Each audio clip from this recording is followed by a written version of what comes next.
to our channel. So it has been raining here for days and we just cannot wait to get outside and enjoy some of the sunshine we've gotten the last couple of days. And we figured what better way to do that than to show you how we grill up our ribeye steaks. So real quickly, we have 4 ribeye steaks sitting here in front of us. They're about 14 to 16 ounces a piece. And as you can see, they're about an inch thick each.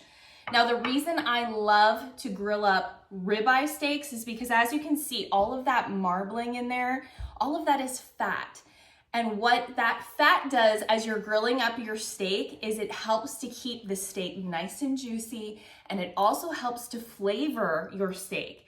So we love this steak so much. And honestly, guys, you do not have to over-season a steak. Not at all. You only need salt, pepper, and butter, because everything is better with butter, right? But if you like a little extra flavor, like some garlic or herbs or something like that, I can certainly post in our description below how you can make an herb butter to put on your steaks when they come off the grill. But let's get started. Are you ready? Yeah. You're gonna be my painter. Can you do that? Yeah. Okay, so right here I have some melted butter, okay? We have about a fourth, you just need like a 1/4 to a 1/2 cup of salted butter. Now you can also use olive oil or vegetable oil, but honestly, I think the flavor when you use butter is like over the top. So that's what we are gonna do. All right, so we're gonna dip it in here and you wanna paint the steaks. Okay. Let's see, you're a good painter. Yeah. Go ahead, get it on there. All right. So what you're gonna do is you're just going to get that butter painted on your steaks nice and generously. Oh yeah, that's gonna be flavorful. Get some more. You love butter, don't you? No, I don't. Yes, you do. Okay. No, I don't. I don't like butter. You love butter. Don't tell them. Okay, now let's do this one. Okay. Okay. We'll just show them how we do these two, okay? And then we'll do the other ones after. Get lots of butter on there, right here. Oh, you're going a little crazy here. Right on there. Ooh, this is so good. Okay.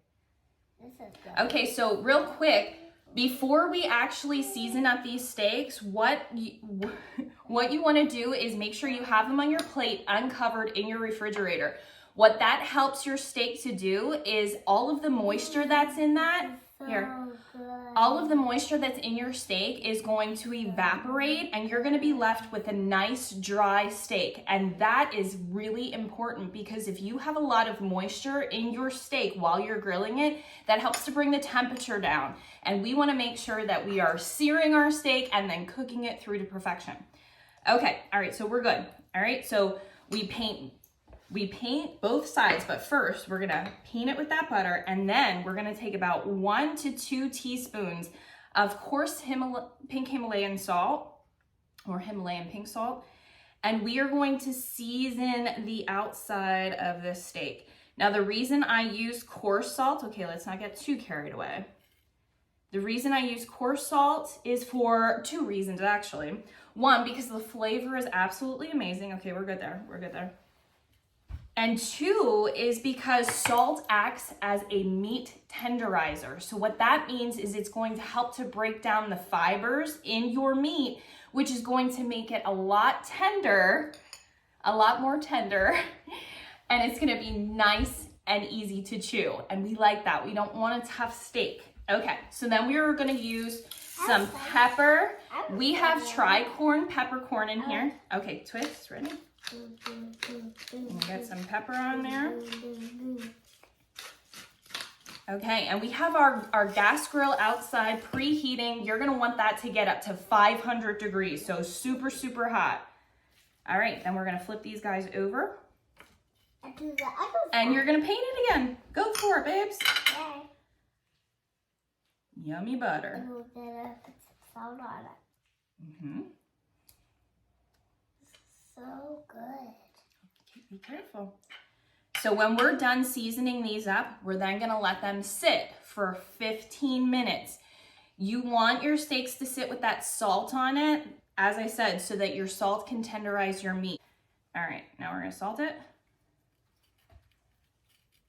We love the flavor of salt though, right?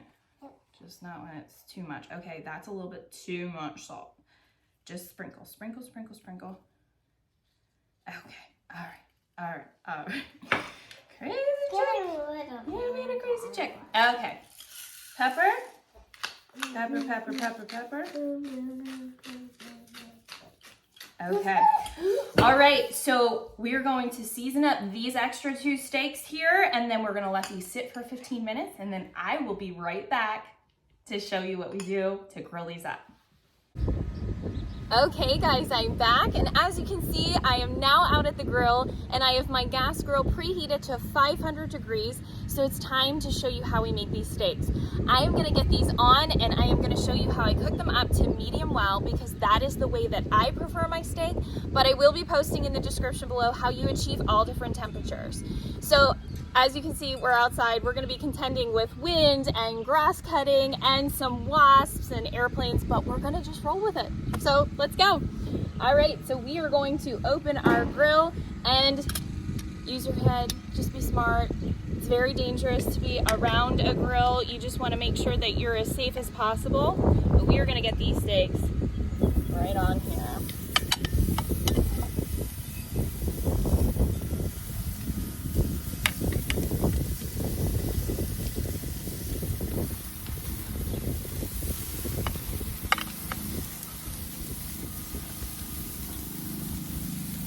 Okay, so these steaks are now on, and we are going to be searing them for about 4 minutes on both sides because these are a thick cut steak.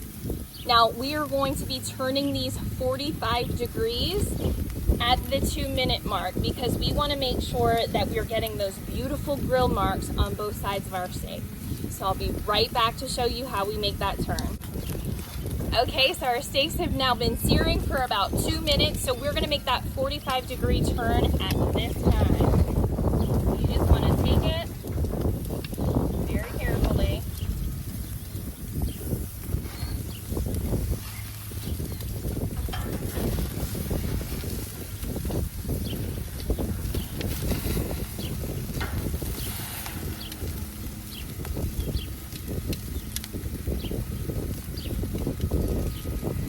Okay, so we made the turn, so we are going to have those grill marks looking beautiful on that side. After the 4 minutes is up, we are going to flip all of our steaks, and we're going to do the same thing on the other side, and then I'll be back to show you what we do next. Okay guys, so as you can see, we now made that flip, and we have some beautiful grill marks on our steak. We are now going to achieve them on the other side by searing it for another 4 minutes, and then we're going to turn our heat down and close the lid of our grill and then cook the steaks for about 10 more minutes. For a medium well steak, you're gonna be looking for an internal temperature of 150 degrees. So we have our meat thermometer here. This is the best way to make sure that you are getting what you want.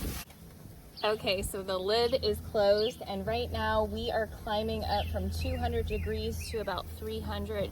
You wanna get this to about 400 degrees. So you're gonna be cooking at a lower temperature for about 10 minutes, as I said. 10 minutes is to achieve that medium well. So after about 8 minutes, we're going to check with our meat thermometer what the internal temperature of our steak is, see if it's close, and whether or not it's gonna need a little extra time. Okay guys, it's been about 8 minutes now, so we're gonna quick check the temperature on these steaks, make sure that we might be close to 150 degrees, and if they are, we're gonna take them off.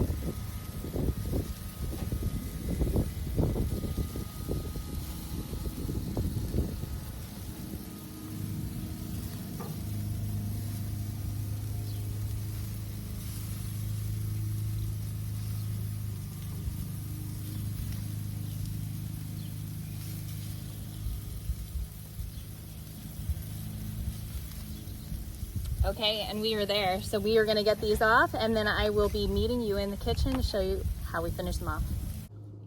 Okay guys, we are back and in the kitchen with our completed steaks. Look at those beautiful grill marks. So we're just gonna finish these off by putting a pad of butter on the top of each one of them.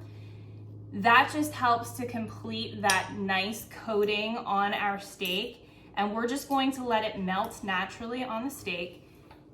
And real quickly, with any meat, it is so important after you cook it to let it rest.